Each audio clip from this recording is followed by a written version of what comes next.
Shalom, saudara yang terkasih di dalam nama Tuhan. Pernahkah saudara di dalam pekerjaan, di dalam gereja, atau di dalam pertemanan, atau bahkan di dalam keluarga, saudara merasakan saudara tidak dilihat, saudara tidak dipandang, saudara tidak dianggap, meskipun saudara tetap setia? Kalau memang saudara pernah merasakan hal itu, saudara harus banyak belajar tentang salah satu tokoh di Alkitab yang bernama Matias. Matias bukan seperti Petrus yang memberitakan Injil di tengah ribuan jemaat dan akhirnya jemaat-jemaatnya bertobat. Bahkan dia juga bukan seperti Rasul Paulus yang banyak menulis surat di Alkitab.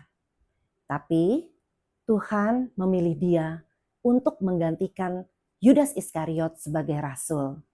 Dan tahukah saudara, nama Matias hanya disebut satu kali di dalam Alkitab. Karena itu kita banyak belajar tentang momen penting ini. Dan karena itu saya akan membagikan 3 pesan dari Spirit Matias. Pesan yang pertama adalah kesetiaan tanpa sorotan. Matias mengikuti Yesus sejak awal pelayanan, mulai dari baptisan sampai kenaikan, tapi namanya tidak pernah disebut. Itu artinya dia setia meski tidak terlihat. Hari ini Tuhan juga mencari orang-orang yang seperti Matias, yang setia melayani meski tidak terlihat di atas panggung. Pesan yang kedua adalah siap saat dipanggil. Matias tidak pernah mempromosikan dirinya untuk menjadi rasul menggantikan Yudas Iskariot. Tapi saat waktunya tiba, ia siap. Tuhan juga lebih memilih orang yang siap di balik layar daripada yang sibuk tampil tapi dalamnya kosong. Dan sebagai pesan yang ketiga, pesan yang terakhir adalah rendah hati untuk dipakai. Setelah dipilih, Matias tidak pernah mencari panggung. Tidak ada catatan mukjizat ataupun khotbahnya di Alkitab.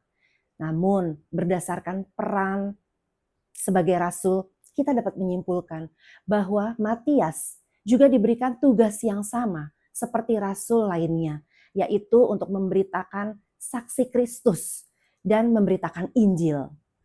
Itu artinya nilaimu bukan ditentukan seberapa sering kamu terlihat, tapi seberapa dalam ketaatan kamu. Jadi kalau kamu merasa tidak dilihat, kamu merasa tidak dianggap, bahkan kamu dilupakan, ingat Matias, Tuhan juga akan melihat kamu. Dan pada saat waktunya tiba, dia akan memanggil kamu. Bukan karena kamu hebat, tapi karena kamu setia. Seperti di dalam 1 Samuel 16 ayat 7 mengatakan, Tuhan berfirman kepada Samuel, jangan engkau melihat paras wajahnya atau perawakan yang tinggi, sebab aku menolaknya. Bukan yang dilihat manusia, yang dilihat Allah. Manusia melihat apa yang dipandang, apa yang dilihat mata, tapi Tuhan melihat hati. Marilah saudara-saudara, kita ikuti spirit dari Matias. Amin. Tuhan Yesus memberkati.